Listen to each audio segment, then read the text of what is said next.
भगवान कृष्ण भारतीय पौराणिक कथाओं में सबसे प्रिय पात्रों में से एक हैं, जो अपनी बुद्धिमत्ता, शरारतों और दिव्य उद्देश्य के लिए जाने जाते हैं।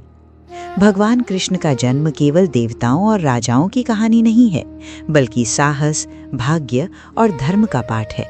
आइए मथुरा में समय में पीछे चलें, जहां क्रूर राजा कंस के शासनकाल में एक ऐसी भविष्यवाणी हुई जिसने दुनिया को हमेशा के लिए बदल दिया। भारत देश में आधुनिक उत्तर प्रदेश राज्य में यमुना नदी के किनारे एक छोटा सा शहर मथुरा स्थित है, जो एक पवित्र नगर है और भगवान कृष्ण की जन्मभूमि है। लगभग 5000 वर्ष पूर्व मथुरा पर कंस नामक एक अत्याचारी राजा का शासन था। कंस इतना लालची और धूर्त था कि उसने अपने पिता उग्रसेन को भी नहीं बख्शा। उन्हें कैद करके कंस ने स्वयं को मथुरा का राजा घोषित कर दिया। उग्रसेन एक सौम्य शासक थे, जबकि कंस बिल्कुल विपरीत था। मथुरा के आम लोगों के लिए कंस के अत्याचार और अन्यायपूर्ण शासन को सहना एक कठिन समय था। इन सब के अलावा कंस का यदुवंश के शासकों से बार बार टकराव होता रहता था, जिसके कारण लगातार युद्ध होते रहते थे और मथुरा के शांतिप्रिय नागरिकों को काफी परेशानी झेलनी पड़ती थी। लेकिन जल्द ही एक खुशखबरी आई। युवराज देवकी का विवाह राजा वासुदेव से होने वाला था। मथुरा के नागरिकों ने इस विवाह का स्वागत किया, क्योंकि इसका निश्चित अर्थ था कि कंस और यदुवंश के बीच होने वाले लगातार युद्धों का अंत हो जाएगा। जल्द ही वो बहुप्रतीक्षित दिन आ गया। मथुरा में उत्सव का माहौल छा गया। हर कोई उत्सव के रंग में रंगा हुआ था। मथुरा के आमतौर पर उदास रहने वाले नागरिक भी खुश नजर आ रहे थे, और ये देखना बहुत अच्छा लगा, क्योंकि मथुरा के लोग अक्सर मुस्कुराते नहीं थे। कंस जैसे क्रूर राजा के शासन में वे कितने निर्दयी थे। जल्द ही देवकी का विवाह राजा वासुदेव से हो गया। कंस, जो अपनी धूर्तता के लिए जाना जाता था, सोचने लगा, अब वासुदेव का राज्य मेरे राज्य के बराबर है। विवाह के बाद कंस ने शाही जोड़े को स्वयं घर ले जाने का फैसला किया, ताकि उन पर शाही शिष्टाचार का प्रदर्शन किया जा सके, जैसा कि उस समय प्रचलित था। लेकिन संयोगवश जैसे ही कंस ने विवाह रथ की लगाम संभाली, आकाश से एक दिव्य वाणी गर्जना करते हुए बोली, दुष्ट कंस, तुझे पता नहीं, परंतु अब जान ले कि देवकी का हाथ वासुदेव को देकर तूने अपनी मृत्यु का फरमान स्वयं लिख दिया है। वासुदेव और देवकी का 8वां पुत्र तुझे मार डालेगा। ये सुनकर कंस भय से जम गया। फिर उसे क्रोध आया। उसने तुरंत देवकी को मारने का सोचा, क्योंकि उसके मन में ये विचार आया, मां के मरने पर संतान का जन्म कैसे हो सकता है। इसलिए उसने अपनी तलवार निकाली और देवकी को मारने के लिए उठा ली। इस क्रूरता को देखकर राजा वासुदेव भयभीत हो गए और घुटनों के बल गिर पड़े। उन्होंने विनती करते हुए कहा, हे कंस, कृपा करके अपनी बहन की हत्या मत करो। मैं स्वयं उसके सभी बच्चों को तुम्हें सौंप दूंगा, ताकि भविष्यवाणी सच ना हो। दुष्ट राजा दुविधा में पड़ गया। तो तुम मेरे महल में कैदी बनकर रहोगे, उसने घोषणा की, और वासुदेव के पास उसका फैसला मानने के अलावा कोई विकल्प नहीं था। कंस खुशी से मुस्कुराया। पूरी दुनिया में जिसे वो सबसे अधिक प्यार करता था, वो उसकी बहन थी, और उसने उसे बख्शने का फैसला किया। वो इस विचार से संतुष्ट था कि स्थिति उसके नियंत्रण में है। आखिर वो उसके बच्चों को जीवित तो नहीं रहने देगा, है ना? कंस ने देवकी और उसके पति राजा वासुदेव को महल की काल कोठरी में कैद कर दिया और उन पर लगातार नजर रखी। हर बार जब देवकी काल कोठरी में बच्चे को जन्म देती, तो कंस उस बच्चे को मार डालता। इस प्रकार उसने देवकी के 7 बच्चों को मार डाला। उसने अपनी बहन की दिल दहला देने वाली चीखों को अनसुना कर दिया। देवकी के 8वीं बार गर्भवती होने में 9 वर्ष लग गए। अपनी मृत्यु के भय से व्याकुल कंस की भूख कम हो गई और उसे रात को नींद भी नहीं आती थी। लेकिन वो अपने शत्रु के जन्म की प्रतीक्षा में हिंसक विचारों से भरा हुआ था। महल के तहखानों में वासुदेव अपनी पत्नी को सांत्वना देने की पूरी कोशिश कर रहे थे, लेकिन देवकी भयभीत थी। एक दिन में मेरा 8वां बच्चा जन्म लेगा, वो विलाप करते हुए बोली, और मेरा निर्दयी भाई इसे भी मार डालेगा। हे सर्वशक्तिमान देवताओं, कृपया मेरे बच्चे की रक्षा कीजिए। रात जल्दी ही बीत गई और अगला दिन आ गया। देवकी ने दिन भर आंसू बहाए। शाम ढलते ही मथुरा में ऐसी भयानक रात छा गई जैसी पहले कभी नहीं देखी गई थी। ऐसा लग रहा था मानो पूरी दुनिया देवकी के मन को समझ गई हो और उसके अजन्मे बच्चे के शोक में उसके साथ शामिल हो गई हो। हवाएं गरजती हुई चल रही थीं और ऐसा लग रहा था मानो आसमान फटकर मूसलाधार बारिश बरसा रहा हो। अचानक सन्नाटा छा गया। फिर एक दिव्य बालक के रोने की आवाज़ से वो सन्नाटा टूटा। ये रानी देवकी के 8वें बच्चे एक पुत्र का रोना था, जिसका जन्म आधी रात को कारागार में हुआ था। बच्चे के जन्म के तुरंत बाद जेल एक चकाचौंध कर देने वाली रोशनी से भर गई। देवकी ये दृश्य देखकर बेहोश हो गईं और वासुदेव मंत्रमुग्ध हो गए। प्रकाश एक गोले में समाहित हो गया और वही वाणी जिसने कंस को भयभीत किया था अब वासुदेव से बोली। इस बच्चे को यमुना नदी के उस पार अपने मित्र राजा नंदा के राज्य गोकुल ले जाओ। उनकी पत्नी रानी यशोदा ने अभी अभी एक पुत्री को जन्म दिया है। अपने पुत्र के बदले इस कन्या को ले लो और किसी को भी इस बच्चे के जन्म के बारे में पता चलने से पहले तुरंत कारागार लौट आओ। बिना कुछ कहे नव पिता ने अपने बेटे को गोद में उठा लिया और भविष्यवक्ता की सलाह का पालन किया। नवजात शिशु को उसकी मां से अलग करने पर उसे गहरा दुख हुआ, लेकिन वो जानता था कि अपने बेटे को बचाने का उसके पास कोई और रास्ता नहीं था। वासुदेव भी बहुत संशय में थे। बाहर 100 सैनिक इंतजार कर रहे थे और वो एक अंधेरी भयानक रात थी। वो बिना किसी की नज़र में आए और सुरक्षित कैसे बाहर निकल सकते थे। लेकिन जो उसने देखा उससे वो बेहद हैरान रह गया। उसके सभी सवालों के जवाब एक एक करके मिल गए। जैसे ही वो बच्चे को गोद में लिए द्वार के पास पहुंचा, जेल के दरवाजे अपने आप खुल गए।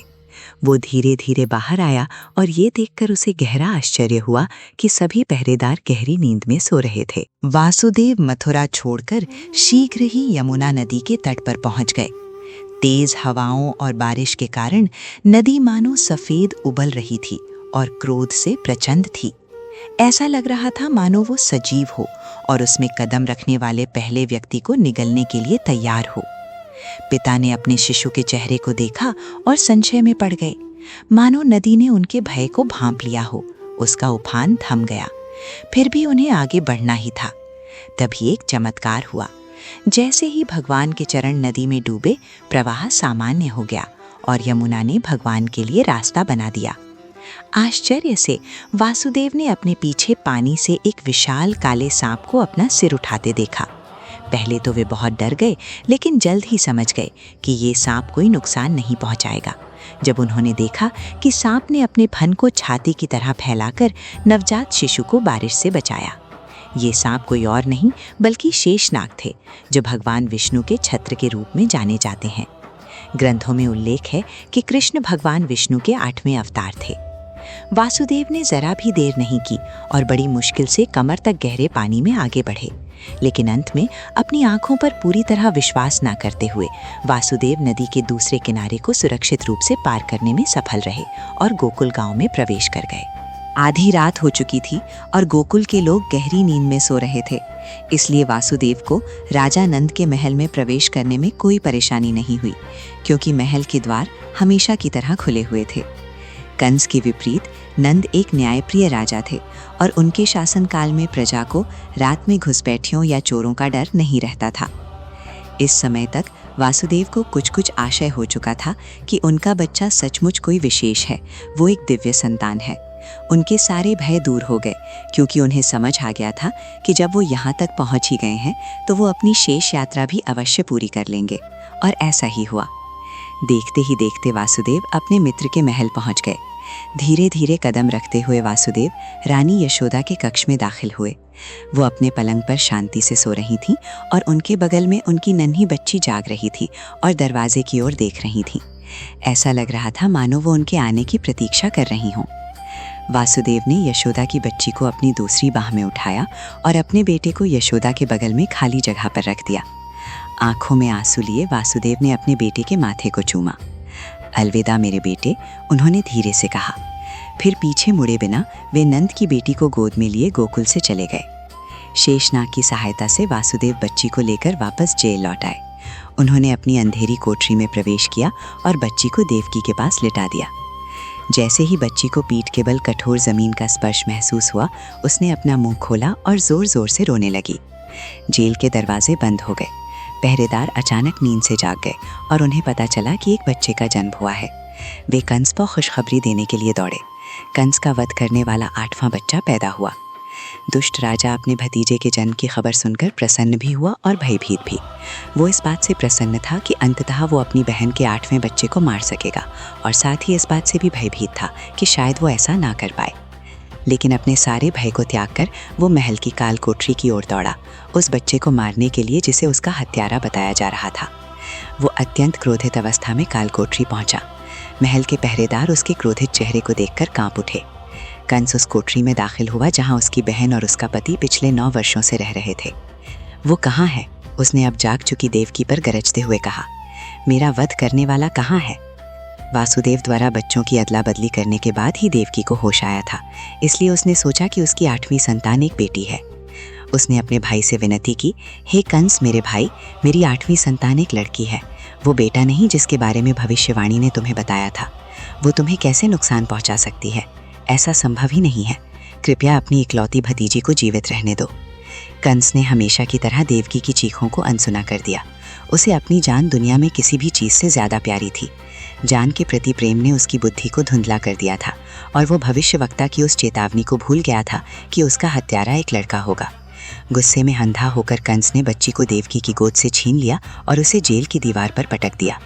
लेकिन इस बार बच्ची मरी नहीं, बल्कि वो ऊपर उड़ गई और वहाँ मौजूद सभी लोगों को आश्चर्यचकित करते हुए एक पल के लिए हवा में लटकती रही।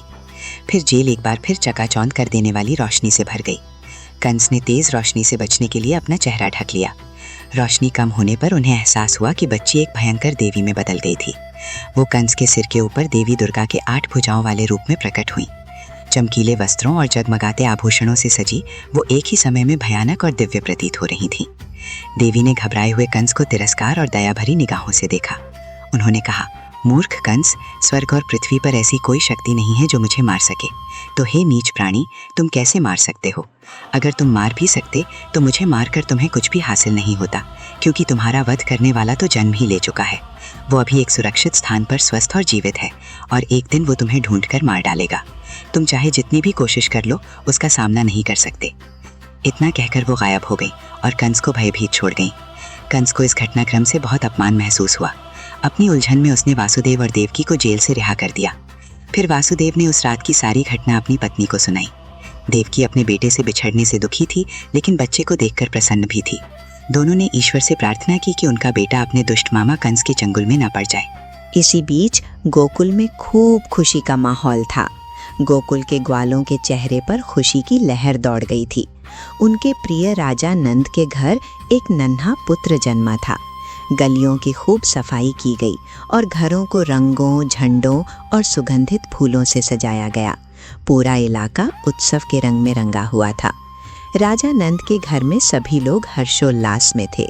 नंद ने बालक का नाम कृष्ण रखा।